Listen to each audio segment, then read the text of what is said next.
জান্নাতে থাকতে দিলাম, জান্নাতের মধ্যে আপনি থাকলেন, গাছের কাছে যেতে নিষেধ করলাম, এরপরেও কেন গেলেন? আমি কি জবাব দিব বলো? নাফসি নাফসি নাফসি তিনবার বলবে। আমি আমার পরিত্রাণ চাই, আমি সুপারিশ প্রত্যাশী, আমি তোমাদের জন্য সুপারিশ করতে পারবো না।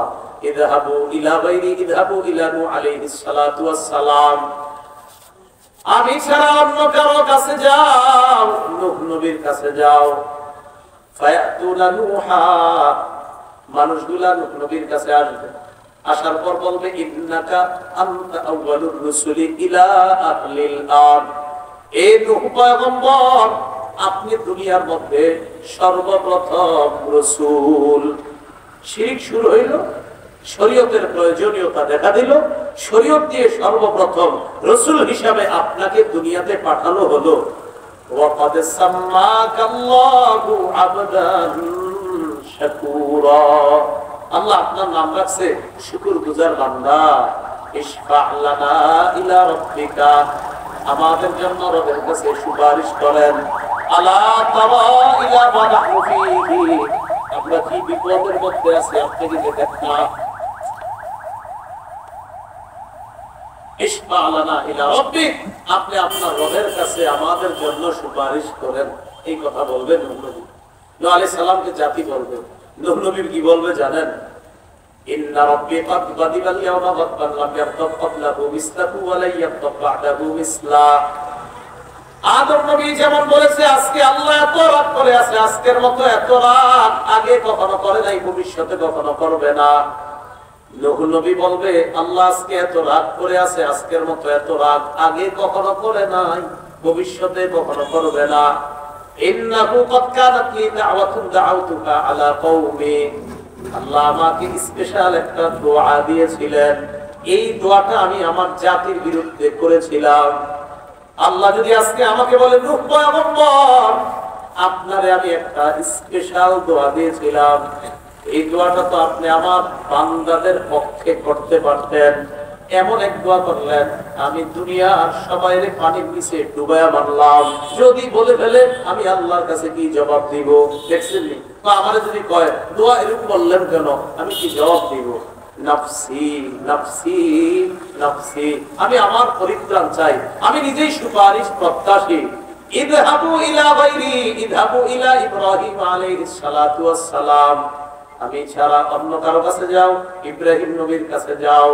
ফায়াতুনা ইব্রাহিম আলাইহিস সালাতু ওয়াস সালাম, সবাই ইব্রাহিম নবীর কাছে আসবে, আসার পর বলবে ইয়া ইব্রাহিম আনতা নবিয়ুল্লাহ ওয়া খলিলুহু মিন আহলিল আরদ, ও ইব্রাহিম আপনি আল্লাহর নবী, দুনিয়ার মধ্যে আপনি হলেন আল্লাহর খলিল। কি আল্লাহ খলিল অর্থ কি? অন্তরঙ্গ বন্ধু। বলেন খলিল অর্থ কি?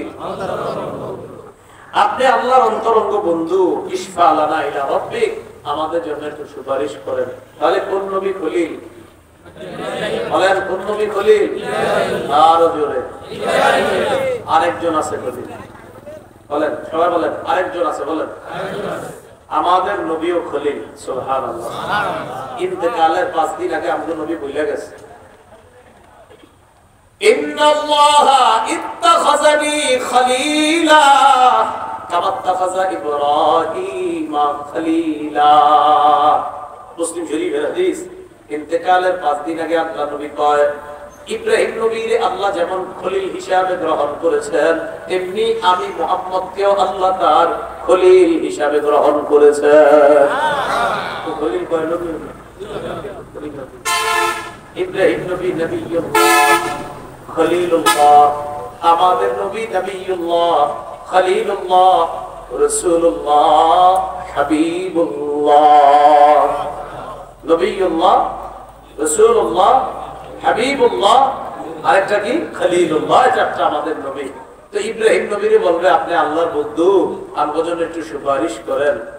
ইব্রাহিম নবী বলবে কাযাবতু সালাসা কাযিবাত, দুনিয়ার মধ্যে 3টা জায়গায় আমি 3টা কথা বলেছিলাম, যেই 3টা কথা আমি সরাসরি বলতে পারতাম না, বলে একটু অন্য ভাবে বলেছিলাম।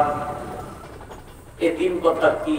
1 নাম্বার ইব্রাহিম নবীর তার জাতি কইছে মেলায় চলেন। ইব্রাহিম নবী বাইনি সাকিম, আমি অসুস্থ। শিরিক করাটাই তো একটা অসুস্থতা। আল্লাহ আজকে যদি আমাদের বলে ইব্রাহিম আপনি সেদিন অসুস্থতায় বুঝাইছেন মানসিক অসুস্থতা, শিরিক না করাটাই একটা অসুস্থতা, এটা হলো মানসিক অসুস্থতা।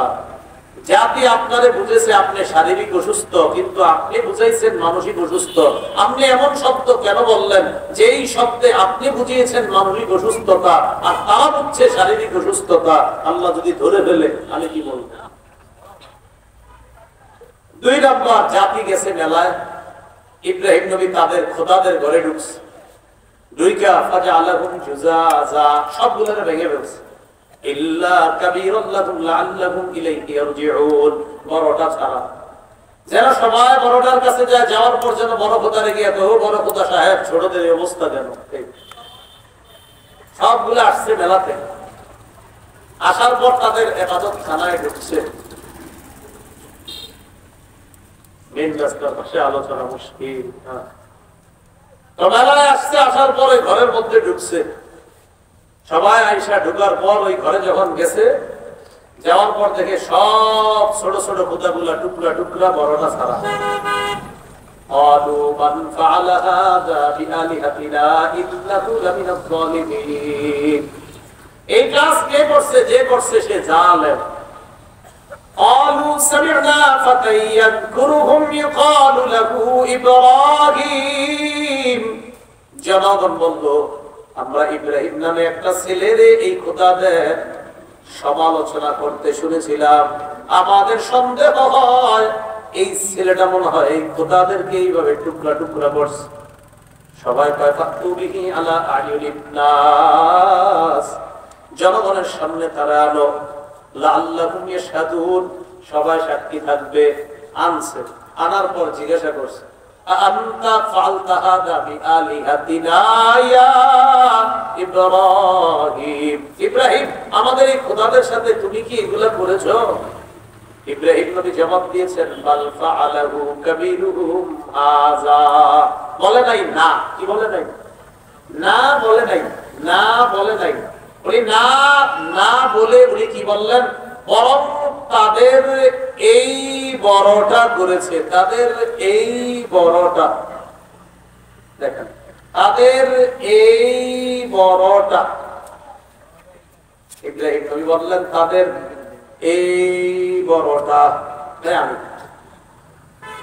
উনি বললেন তাদের এই বড়টা। এটা কালাম শাস্ত্র, দুরুসুল বালাগাত মুখতাসারুল মানি কিতাব আছে মাদ্রাসার মধ্যে, দুইটা কিতাব ভালোভাবে বললে শাস্ত্রটা বোঝা সহজ। এটা কথা শাস্ত্র, কালাম শাস্ত্র। ইব্রাহিম নবী বললেন এই বড়টা, ওনার উদ্দেশ্য আমি, কারণ এগুলোর চেয়ে আমি বড়, এগুলো তোমাকে বানানো, আর বানানো জিনিস এগুলো কি আবার কখনো বড় হয় না। তো তাদের এই বড়টা আমি, এরা মনে করছে ওইটা। আল্লাহ যদি আজকে বলে ইব্রাহিম আপনি এমন কথা কেন বললেন যে কথায় জনগণ মনে করছে বড় খোদা, আর আপনি মনে করছেন নিজেরে, আমি কি জবাব দিব? 3 নাম্বার, ইব্রাহিম নবী তার বিবি নিয়ে রওনা করছে, ইরাক থেকে যাবে শামে, মিশরের উপর দিয়ে যায়। যাওয়ার সময় মিশরের তৎকালীন বাদশার নাম সিনান ইবনে ইলওয়ান। এই বাদশা হলো লম্পট দুশ্চরিত্রের অধিকারী। বাদশার কানে সংবাদ গেছে সুন্দরী এক রমণী এই মিশরের উপর দিয়ে যাচ্ছে। বাদশার স্বভাবটা ভালো না, নতুন কেউ যদি এই এলাকা দিয়ে যায় তার সাথে অপকর্ম করার চেষ্টা চালায়, নাউজুবিল্লাহ।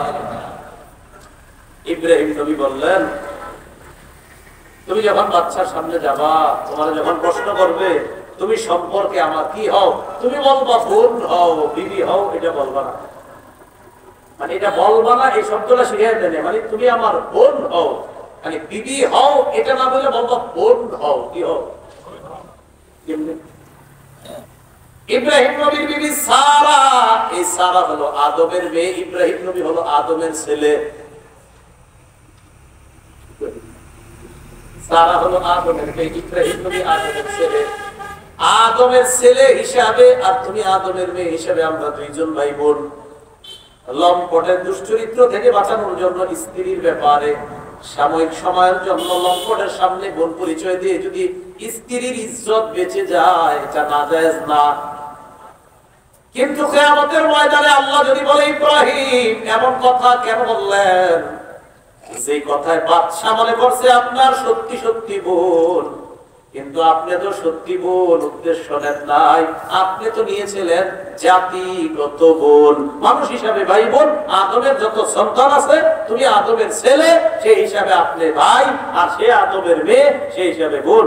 আপনার টার্গেট ছিল এটা, তো বাদশা তো বলছে আপনার আপন বোন। যদি বলে ফেলে আল্লাহ, আমি কি করব? এই তিনটা বিষয় আমি টেনশনে আছি। ইব্রাহিম নবী বল, নফসি নফসি নফসি, আমি আমার সুপারিশ প্রত্যাশী, আমার ছাড়া অন্য কারো কাছে যাও। ইযহাবু ইলা গায়রি ইযহাবু ইলা মুসা আলাইহিস সালাতু ওয়াস সালাম, মুসা নবীর কাছে যাও। মুসা নবীর কাছে আসবে, আসার পর বলবে ইয়া মুসা আনতা রাসূলুল্লাহ ওয়া ফাদ্দালাকা আল্লাহু বিরিসালাতিহি ওয়া বিকালামিহি আলান নাস।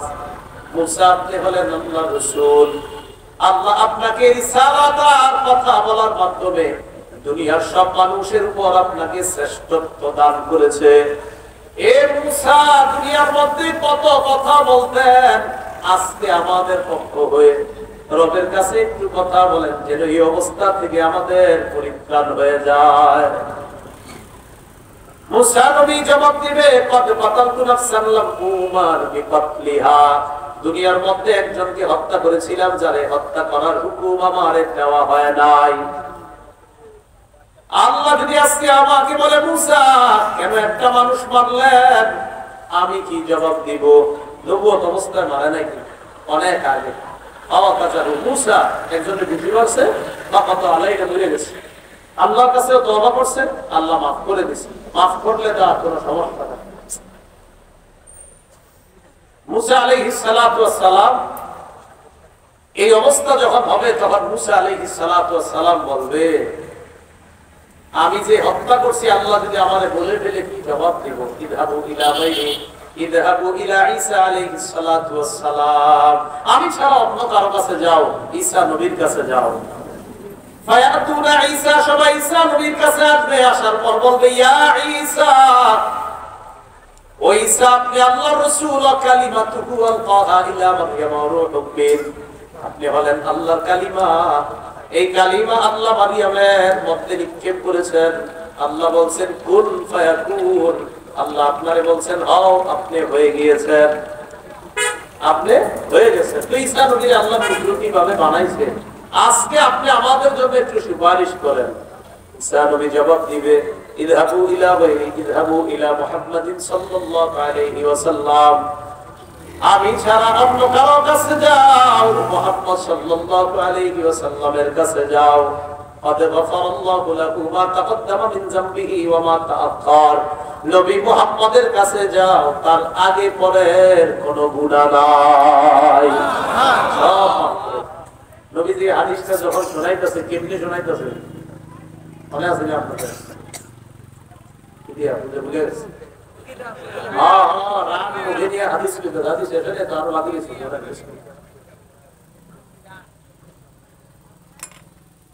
আল্লাহ আলহামদুলিল্লাহ শুকর, রাত মুখে নিয়ে এটা শোনাইতেছে, এখনো শেষ হয়নি তো।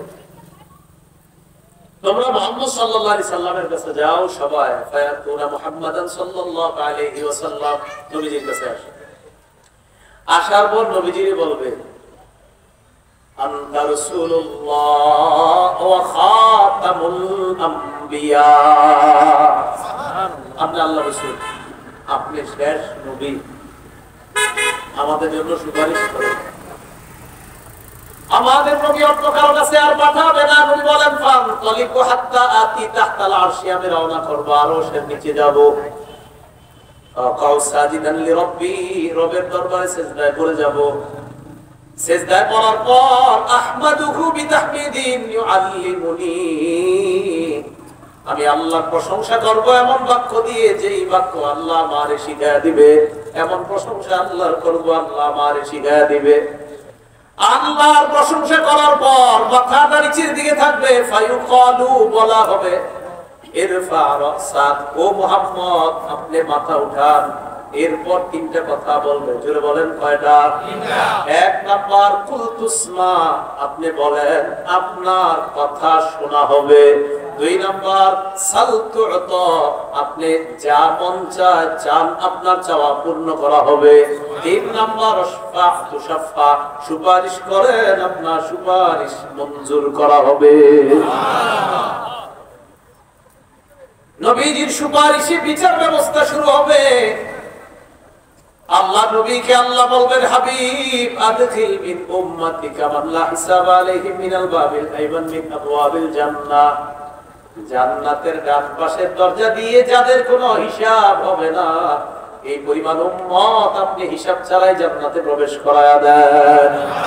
নবীজি বলেন, আল্লাযী নাফসি বিয়াদিহি আন্না মা বাইনাল মিসরাঈনি বিমাসারি'i আবওয়াবিল জান্নাহ, জান্নাতের একটা দরজার দুই পাশের কপাট, একটা দরজার কপাট দুই পাশের দূরত্ব হলো কামা বাইনা মক্কা ওয়া হিমনিয়াত আও কামা বাইনা মক্কা ওয়া বুসরা, মক্কা আর ইয়ামানের সানআ, মক্কা আর বসরা এর মাঝে যত দূরত্ব, জান্নাতের একটা দরজার শুধু কপাট, কপাটের দুই পাশের দূরত্ব এত। বিনা হিসাবে জান্নাতে কারা যাবে? এদের স্পেশাল তিনটা গুণ থাকতে হবে। সব গুণ থাকার সাথে সাথে স্পেশাল কয়টা? নামাজ, রোজা, হজ, যাকাত তো সব দিতেই করবেনি, এছাড়াও কয়টা গুণ থাকবে? তিনটা। قال رسول الله صلى الله عليه وسلم يدخل من امتي الجنه 70,000 بغير حساب, আমার উম্মতের 70,000 হিসাব ছাড়াই জান্নাতে যাবে। তারা কারা? নবীজি বলেন, এক নাম্বার হুমুল্লাযীনা লা ইস্তারকুন, এরা হলো তারা যারা দুনিয়ার মধ্যে গায়রুল্লাহ নামে ঝাড় ফুঁক করে না। কার নামে? গায়রুল্লাহ নামে, আল্লাহ ছাড়া অন্য কারো নামে ঝাড় ফুঁক করে না। দুই নাম্বার ওয়ালা ইয়াতাতায়্যারুনা, দুই নাম্বার যারা শুভ অশুভ লক্ষণ নির্ধারণ করে না। শুভ অশুভ লক্ষণ বুঝেননি? দরজায় বাড়ি লাগছে সকালবেলা, মাথা আজকে সারাটা দিন খারাপ হয়েছে, দোকানদারের কাছে গিয়ে কয়, ভাই 1 কেজি বলার চাল দেন। দোকানদার দিস পাহাড়ে টাকাটা আনতে মনে নেই, দৌড়ে গিয়ে আনতেছে, বেরাক করে না। ওই যে শুরুতে বাকি নিলা, সারাটা দিন টুকা লাগছে, আজকে সারাদিন খারাপ যাবে, আপনি কি বুঝতে? প্রথমে বাকি দিলে সারাদিন খারাপ যাবে, এই কথাটা আপনাদের কইছে আজদারি কথাবার্তা। এটা কোন জাল কিতাবে লেখা আছে? কি কিতাবে? জাল কিতাবে। মানে সহিহ আর দইফে তো নাই, জাল কোথায় আছে? আমি কিন্তু জাল কিতাবও পড়ি। কি কিতাব?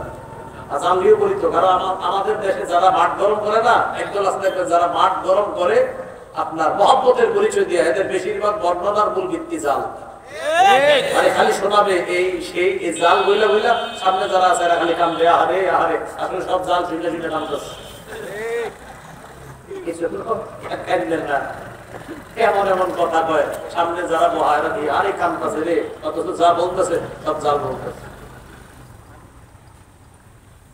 আর আমরাও খুশি এগুলো কইলে, যত জাল এত ঝাল, মানে খুব মজা লাগে, খুব মজা পায়। জাল বর্ণনা যখন হয় না মজা পায়।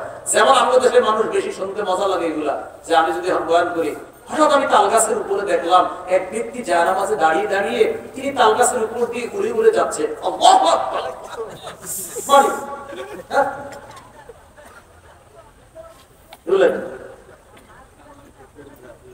কেউ চাইতে পারে না সত্য কথা, কিন্তু এইগুলা মনে করেন বইতে হইব, কিন্তু এটা কথার কথা, মানে বাড়ায় যত কয় এটা খুশি হয়। আমি একদিন দেখছি কথার কথা, মানে মনে করেন আপনি কোথাও দেখছেন আপনার পীর সাহেব গাছের নিচে নামাজ পড়তেছে, আপনি আমরা বলে হুজুরে দেখছি গাছের উপরে। আচ্ছা, উনি কি নিচে পড়ছে না উপরে? আপনি দেখছেন নিচে, নাইলে করেন উনি উপরে পড়তেছে। এটা কর উপকারিতা নেই। আপনি দেখলেন গাছের নিচে, আয়া বলেন কি জানো কি হয়েছে? কি আরে হুজুর তো তাল গাছের উপরে নামাজ পড়ছে, কি দরকার আছে পড়তে? আর সামনে যারা আছে সবাই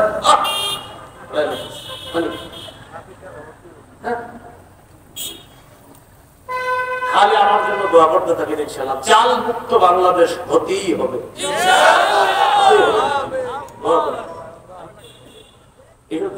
চলবে না ইনশাআল্লাহ, একের পর এক কোরআন সুন্নাহ চলতেই থাকবে, মারা যাবো শেষ হয়ে যাবে, কিন্তু এর আগ পর্যন্ত এই ইনশাআল্লাহ থামানো যাবে না। কোরআনের ৬২৩৬টা আয়াত, লাখ লাখ হাদিস থাকতে জাল বর্ণনা কেন বলতে হবে বলেন আমাকে?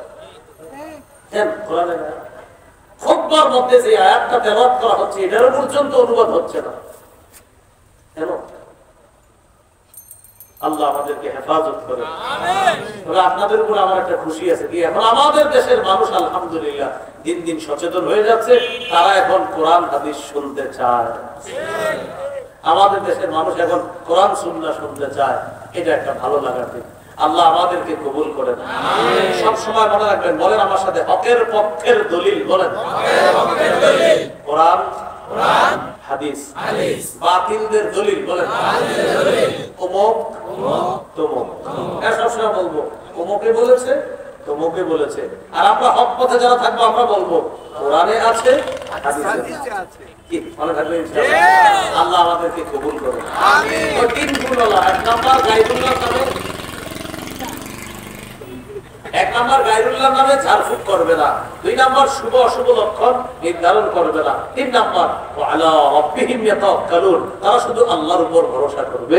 এই তিনটা স্পেশাল গুণ যাদের বিনা হিসাবে জানবে সুবহানাল্লাহ। নামাজ রোজা করা লাগবে না, সব লাগবে, আলাদা এই তিনটা স্পেশাল থাকবে। কিয়ামতের ময়দানে এইভাবে বিচার ব্যবস্থা শুরু হবে। বিচার হওয়ার পর কারো আমলনামা ভারী হবে, কারো আমলনামা হালকা হবে। মনে আছে সূরা কারিয়া, ওই যে মানুষগুলা পতঙ্গের মতো উঠতে থাকবে, ওই সেখান থেকে আমরা কিয়ামতের মাঠে গেলাম। এরপর আল্লাহ বলেন ফাআম্মা মান সাকুলাত মাওয়াজিনুহু ফাহুয়া ফি ঈশাতির রাদিয়া, যার আমলনামা ভারী হবে সে আনন্দদায়ক সন্তুষ্টির মধ্যে থাকবে, সন্তোষজনক আরামের মধ্যে থাকবে। ওয়া আম্মা মান খাফফাত মাওয়াজিনুহু ফাউম্মুহু হাবিয়া, যার আমলনামা হালকা হয়ে যাবে তার ঠিকানা হবে হাবিয়া। বলেন কি হবে? বলেন তো, আমলনামা যার হালকা হবে তার ঠিকানা কি হবে? আরো জোরে বলেন কি হবে? আল্লাহ বলেন ওয়া মা আদরাকা মা হিয়া, নবী আপনি জানেননি হাবিয়া কারে কয়? নারুন হাবিয়া। হাবিয়া হলো উত্তপ্ত আগুন, জ্বলন্ত আগুন, যে আগুন সব ভস্ম করে দিবে, জ্বালিয়ে পুড়িয়ে শেষ করে দিবে। এই হলো হাবিয়া। আল্লাহ আমাদের সকলকে আমলনামা ভারী করে যেন আমরা ডান হাতে আমলনামা নিয়ে আমরা জান্নাতি হতে পারি, আল্লাহ তৌফিক দান করেন। সুবহানাল্লাহি ওয়া বিহামদিহি, সুবহানাকাল্লাহুম্মা ওয়া বিহামদিকা, আশহাদু আল্লা ইলাহা ইল্লা আনতা আস্তাগফিরুকা ওয়া আতুবু ইলাইক।